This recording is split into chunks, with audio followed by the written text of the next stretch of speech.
Do you want to know what's happening around the world of sports? Look no further than The Bench with your host, Blaine Owl.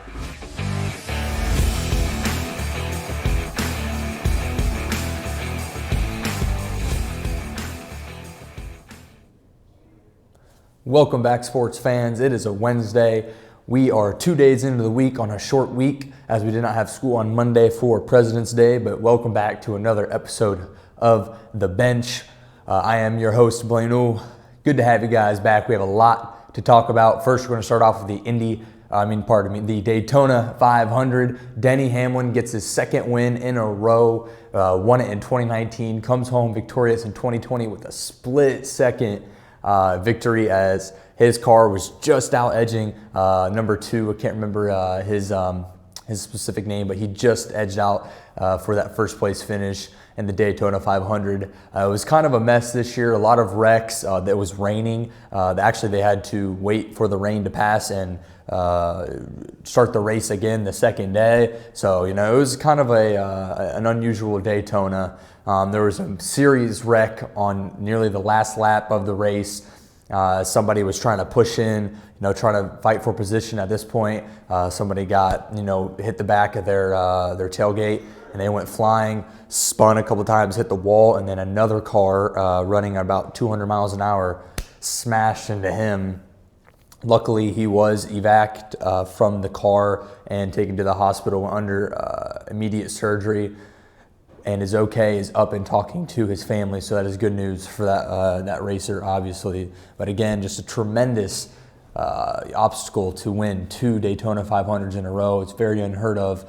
So, congratulations to Denny Hamilton again. As we move into the XFL, we had another couple games this week. Crazy. As we've, seen it before, the XFL definitely does not short to amaze as the sideline interviews continue to get funnier and funnier. I saw a sideline interview where a player wanted to take his sideline interview to promote the fact that people should not lay back in their seats and their airplanes. They should, they should not recline their chairs without asking. So, that was kind of an XFL moment, along with Cardell Jones, who continues to improve, is dominating with the DC Defenders 2-0 now. They got another win. He is undefeated as a starter at any level as a starting quarterback. He started his last couple years in high school undefeated. Obviously, he played at Ohio State those last 3 games on the national championship run, undefeated, and now in the XFL is also undefeated. So, he's looking very good stat-wise. A lot of people I've been saying he's been better than a lot of backup quarterbacks in the league this year. So, if he keeps playing well, I'm sure an NFL team is going to come knocking at his door, probably offering him a little more than what he's getting right now in the XFL, which is, something that you would expect from XFL to the NFL. With that being said, we hop into last night's game. Dayton Basketball, number 5 in the country, took on VCU out of Virginia. It was a fantastic first half, a fantastic second half, down to the wire game. Dayton did squeeze it out. I believe it was 64-59 towards the very end there. They hit some clutch free throws. Obi Toppin did not play well in the first half, as worse as I've seen him play all year, and I have watched a lot of Dayton basketball. He did not play well in the first half, and it was clear that Anthony Grant, Dayton's head coach, challenged him at halftime because the second half he came out a whole new player, aggressive, playing like the Obi Toppin that we know. Jalen Crutcher had one of the top 10 dunks on SportsCenter this morning. I mean, he just got up and posterized somebody from VCU at only 6'1". Ryan Mikesell had a good game out of St. Henry, local. Trey Landers, right out of Wayne High School, had a great game. A couple of those transfers that they had coming in had a great games, and Dayton is showing why they yet are, a top team in the country, sitting at number 5 with 2 losses, and they're on like a 16, 17 game winning streak now. Just something, spectacular to see coming out of the Dayton basketball program. They're just working together. Like I said, when they have, a possible top 5 pick in Obi Toppin, and then, 2 point guards, a physical Trey Landers that all, play together. They've all been playing together for a couple years now. It was definitely this time. It was definitely, I could say, this year that, they kind of knew that this is it. This is our championship run. So look forward to watching them in the tournament a lot. But they're going to be seeded more than likely at number 2 right now. A lot of people have them. And, those 116, 215 games are always the ones that just seem to come and bite you. So they got to be ready for that first tournament game. And once they get over that, I think they'll be just fine, making even an Elite 8 Final Four run. And who knows, we'll see. They might squeak themselves into that national championship, which would be insane if they did. Next, we're going to head into high school and junior high wrestling. I want to note that tonight, junior high wrestling is going to have a dual match between Sydney and Greenville. I think you said, AJ, correct? Okay, that will be where at? That'll be in Piqua at the Roosevelt Fieldhouse. Come out and support your junior high Indians as they have a 23-match duel between Piqua, Sydney, and Greenville. They'll be getting it on. And then our high school team, I want to give a quick shout out to Lance Reeves Hicks, who continues to dominate, winning first for I think his 5th meet in a row and a overtime pin win.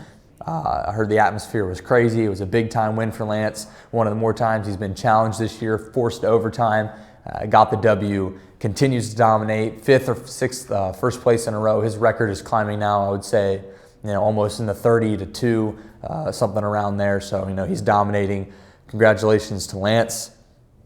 I would also like to shout out our boys basketball team with the win of the season, a defining win, if you ask me, as they knocked off the Trojans down south in a tight game. I believe it was 51-38 was the final. We kind of started to run it up towards the end when Troy knew they had to foul, but the whole game was back and forth. Fantastic energy from the student section. Everybody that was there, shout out to you also, because without us, that win wouldn't have been possible. The team as a whole played well. Shrub poured in 18. Roberts, the freshman, had 15.